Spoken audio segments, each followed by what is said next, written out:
Hello everyone, this is my first YouTube video, and in it today we're going to be talking about the last 221 years in Europe. So here we go. First off, let's look at the world map in 1800, which is 221 years ago. So at this point in time, we have a situation in Europe in which there's a few main powers. First we have Britain. Britain was a colonial empire, as many know, and it was expanding its influence around the world. Its main competition was with the French Republic, and the French Republic, it had lost most of its colonies in the 7 Years' War, which is previous to this time, so it was not doing so well in terms of colonies. And, of course, they had their French Revolution, and that was not a good thing for all the other monarchies in Europe who didn't want they didn't want themselves to suffer the same fate as the French kings and queens. So they were not so happy about France, and that made them enemies. So at this point in time, the leader, well, actually, before we go to there, let's talk about the other countries. So we have Britain, France, we have Prussia, which is a big German state, which was had in the 7 Years' War. It had become a pretty important power in Europe because it had allied itself with Britain, and it had developed an extremely powerful military, and it had been used very effectively to fight off the other European powers. And it combined with Britain were able to defeat the other Europeans. And then we have Austria, which is a bit of an archaic monarchy at this point. It was ruled by the Habsburg dynasty, and their system was not as efficient as the other European countries, but they were still nonetheless a very powerful country, and they were competing for influence with their other neighbors, like particularly Prussia, because these were the two German states, and as we can see here, there's a lot of tiny German states which they were trying to ally themselves to. France was also trying to do a lot of that as well. Then we have Russia, which was a very big power, but it was also technologically a bit behind the other Europeans, and they didn't have a lot of navy, so they weren't really colonizing much stuff except for what was on their own continent to the east. So they're a very powerful country just because of how much land and population they had. Then that comes to the Ottoman Empire. So the Ottomans, they're in a declining state at this point, since the city of Constantinople is not so important to them anymore, because, well, I mean, it's still important to them, but it's not such a critical part of the world anymore, since the discovery of the Americas and other trade routes to the east in China and India. It's not as good as it was before, and so the Ottoman Empire's trade is not giving them as much revenue as it was previously. And they have also developed a lot of other issues like corruption, and their system hasn't really adapted to the more modern technologies of communication and transportation. So they're a bit backwards from the other Europeans, but they still have a lot of land, and most of these other countries are all vassals of theirs. So at this point, the leader in Europe was not Europe, in France, was Napoleon. Napoleon was a good general, as we all know, and he won a lot of battles. For example, the Battle of Austerlitz. And that brought us to this situation in Europe. So, since France was trying to compete with Great Britain, they were having a difficult time because their navy had obviously lost a lot of battles, and it was not really a competition for the British Navy anymore. So what their plan was is that they were going to take over Europe instead of focusing on other parts of the world. So at this point in time, we can see this is basically the empire Napoleon has created. He has all these different countries, but he's defeated them all in battles, and now they're basically his allies, and they have to follow his rules. So he comes up with this continental system, which is basically that everybody in Europe is not allowed to trade with the United Kingdom because they're trying to compete with the United Kingdom and cut them off from the rest of the world. However, there's a problem, which is that Russia and Portugal basically just say no. And that just ruins the whole system, because if they can just say no to like embargoing the United Kingdom, then that is a big problem, and it means that anybody else could do that as well. And it just ruins the point of the whole thing. So Napoleon is basically forced to invade Russia. And also, of course, there's a lot of trouble in Spain, complicated details that I won't go into in this video. But so Napoleon, yeah, he attacks in Russia, but even though he wins the battles, what ends up happening is he gets to Moscow, and the Russians basically use scorched earth tactics to destroy everything there. So he didn't have any supplies that he needed, and he was forced to retreat. And on his retreat, where his army is dwindling in numbers because of all of the lack of supplies, the Russians, they just harass his army and just uh, dwindle his numbers down to very few. And then, of course, in 1815, well, this is skipping forward a little bit, but then you have the Battle of Waterloo, which basically is where, after Napoleon is defeated by the Russians, Britain, as well as some of their allies, including Prussia, they attack Napoleon, and Napoleon, he, in a Waterloo campaign is what it's known as now, but leading up to this battle, Napoleon tries to fight on and defend France, but he just doesn't have enough, and then eventually at Waterloo he's defeated. And that brings us here. So no longer is France the dominating power that's controlling most of Europe. It's back to some time before. So you can see Prussia has grown a bit. The states are a little bit less disjointed, but this white area is just German small states, so still a problem there. And other than that, not too much has happened in Europe. It's now France has finally gone back to monarchy, because that's what the other Europeans wanted.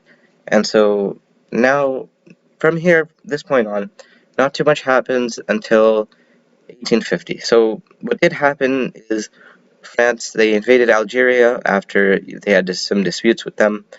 In the Balkans, where the Ottomans are controlling, there were some revolts. So importantly, there was the revolt in Greece, and Serbia as well. There was more turmoil there. And Russia has invaded into Moldavia and Wallachia, which are some Ottoman vassal states. So, and as well, Russia has taken over the Caucasus region, and they're invading more east as well. And of course, Prussia is consolidating its power there and competing with Austria. And of course, now Britain and France at this point, France is back to a republic, by the way. I won't go into all the details about that, but Britain and France, they're not too happy about the fact that Russia is expanding, because Russia is a very big country and it's threatening their influence, because they don't want to have another competitor to them. So in order to stop them, they come up with this whole plan and they do the Crimean War, which is a war where they fight over this land over here. And though they win in the end, the effects of the war are negligible.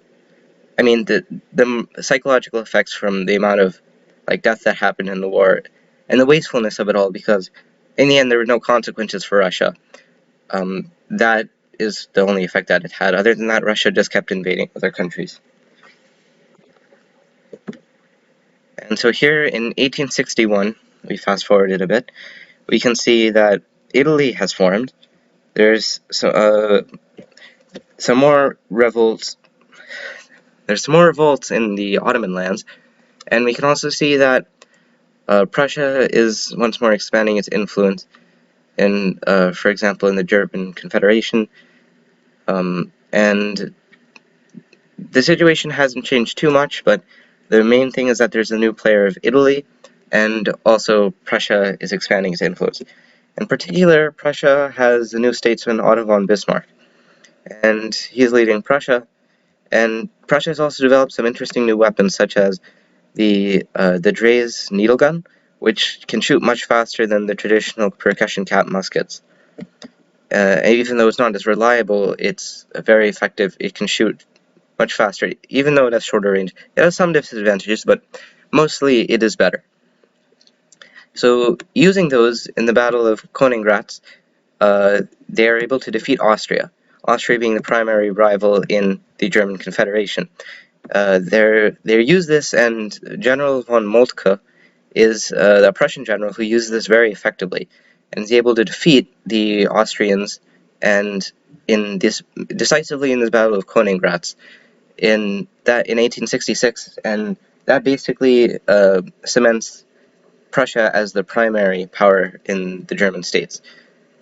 And after they do that, they're able to unite the other Germans into one confederation in which they declare war on France.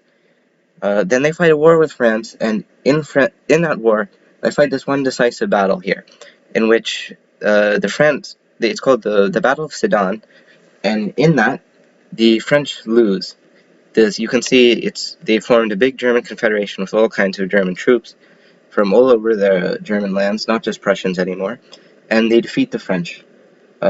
Even though the French at this point had developed better rifles than the raised needle gun, like the Chastepot rifle, the Prussians were made very effective use of this C-64 field gun, breech-loading artillery, which was able to fire so much faster than the French artillery and other artillery at the time that it made it very difficult for the French to do maneuvers or hold any positions because there were just so many shells that were flying in their direction. So after that, this is the situation in Europe. The Germans have formed a German empire.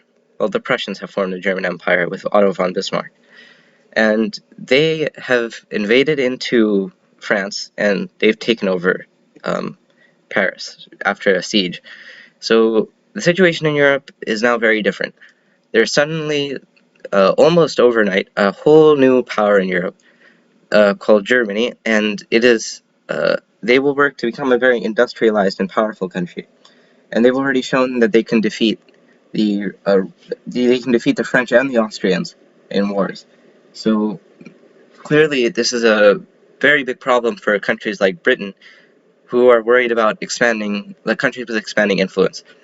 Otto von Bismarck, he was always trying to. The way he saw Europe was that there are five main powers: the British, the French, the Germans, the Austrians, and the Russians. He always wanted to make sure, out of these five, that Germany was allied with two of them. So that way, if there was ever a war, they would be on the side with three, and they wouldn't lose.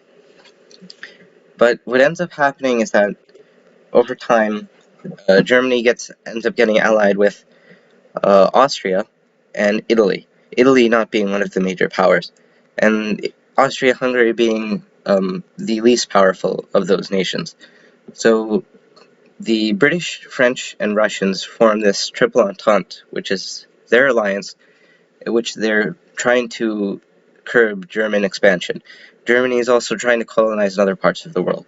And importantly here, we've skipped from the 1870s into 1900, and we see that in the Ottoman Empire there are some revolts, in which the Serbs, the Bulgarians, and the Greeks, as well as the Romanians, the Montenegrins, they're rising up and making their own countries.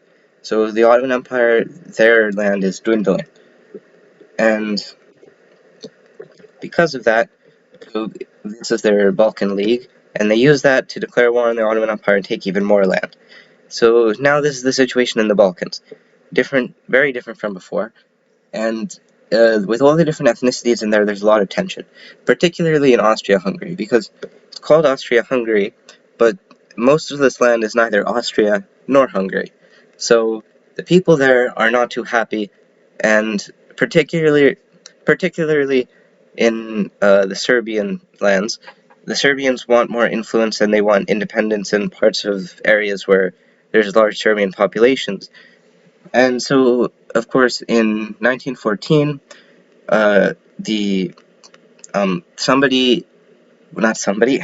Archduke Franz Ferdinand is shot in Sarajevo, and that starts World War I. So this is the situation in World War I. Germany has allied to Austria-Hungary, and Austria-Hungary is they declare war on Serbia because their Archduke was shot by a Serbian nationalist. Russia has proclaimed itself the protector of these other Orthodox Christian people, these peoples in the Balkans. And so because of that, they declared war on Austria-Hungary. But Germany has an alliance with Austria-Hungary, so they have to declare war on Russia. And they declared war on Russia, but Russia is allied to France in the Triple Entente. So they declared war on Germany, and then Britain also declares war on Germany because it's in the Triple Entente. So then what ends up happening is clearly, oh yeah, also Italy was in the Central Powers before, but they had made a secret deal with France, which is that if they ended up in a war with any of France's enemies, they would join with France. So the Italians, they declared war on their allies in the Central Powers, and that makes the situation in Europe. And clearly, this is not too good a situation for Germany. But Germany is a very powerful country, and so they do a lot of damage, and they fight for some time. And they gain some allies too in Bulgaria and the Ottomans, who are trying to regain some land that they feel was. Well, Bulgaria, they fought a second Balkan War in which the all the Serbia, Greece, Romania, I believe, and the Ottoman Empire, they declared war on Bulgaria. Well, no, Bulgaria declared war on them. I don't remember exactly how the situation went, but anyway, the moral of the story is that Bulgaria was trying to expand more from. They were not happy with the gains they made in the first Balkan War, which was where they all teamed up and declared war on the Ottoman Empire. And then, because of that, they decided to start another war, and they lost in that war. So they're not happy, and so they joined the Central Powers so they can declare war on their neighbors.